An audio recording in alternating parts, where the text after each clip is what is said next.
안녕하세요. 앞으로 3번에 걸쳐 조연으로 사는 인생에 대해서 나누도록 하겠습니다. 조연이란 극 중에서 주인공을 도와 이야기를 진행시키는 역할을 의미합니다.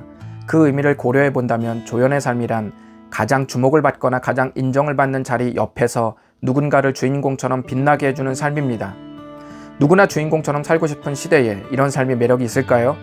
저는 충분히 있다고 생각합니다.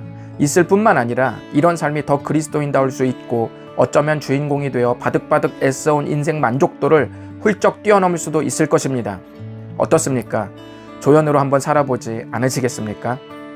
약 2000년 전 예수님께서 이 땅에 오시기 6개월 전에 먼저 태어난 사람이 있었습니다. 그 사람의 이름은 침례 요한 또는 세례 요한입니다. 오늘은 요한에게 있었던 이야기 하나를 살펴보면서 첫 번째 조연의 삶을 나눠보도록 하겠습니다. 요한을 낳은 어머니 엘리사벳은 예수님의 어머니 마리아와 친척 관계입니다. 요한의 부모는 그를 낳을 때 예수님의 앞길을 준비할 것이라는 예언을 들었습니다.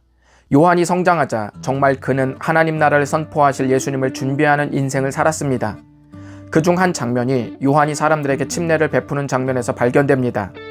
요한이 살렘 가까운 에논이라는 새 물줄기가 꽤 있는 지역에서 침례를 베풀고 있었는데 놀라운 것은 그 근처에서 예수님도 제자들과 침례를 베풀고 계셨다는 것입니다. 이상하죠? 두 군데서 같은 일이 벌어지고 있습니다. 요한의 제자들은 크게 동요되었습니다.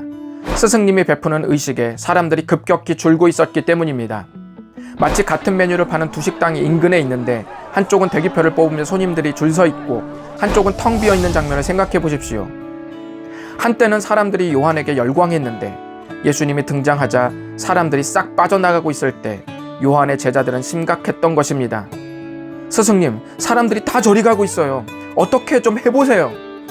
하지만 스승 요한은 그 현실을 조금 다른 각도로 보았습니다. 나는 구원자가 아니다. 너희들의 역할은 스승인 나를 드러내는 것이 아니라 내가 늘 말해왔던 그분을 확실하게 드러나도록 증언해야 할 사람들이 아니니? 요한은 제자들이 간과한 중요한 핵심을 계속 말하기 시작했습니다. 신부를 취하는 자는 신랑이나 서서 신랑의 음성을 듣는 친구가 크게 기뻐하나니 나는 이러한 기쁨으로 충만하였노라. 우리가 정말 사랑하는 친구의 결혼식을 간다고 생각해 보십시오. 나름 단정하게 좋은 옷 골라 입고 갑니다. 하지만 자기가 주인공이라고 생각하면서 가는 사람은 아무도 없습니다. 신랑과 신부가 주인공이죠. 요한이 제자들에게 말합니다. 나는 지금 그 기쁨으로 가득 찼어. 그러면서 위대한 명언을 우리들에게 남겼습니다. 그는 흥하여야 하겠고 나는 쇠하여야 하리라. 나는 흥하여야 하겠고 그는 쇠하여야 하리라로 잘못 읽지는 않으셨죠? 저는 이 말씀을 너무 좋아해서 고등학생, 대학생 때 책에 써놓고 다녔던 기억이 있습니다. 물론 그렇게 못 살았지만 신앙생활 초기에 계속 영적인 망치로 얻어맞으며 저를 각성시킨 말씀이었습니다.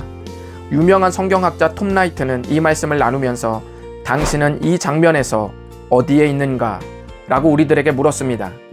이는 침례 요한의 답변 속에 내가 있는지 아니면 예수님께로 인파가 몰리는 것에 대한 질투에서 비롯된 요한의 제자들 속에 내 마음이 껴있는지 살펴볼 필요가 있다는 것입니다.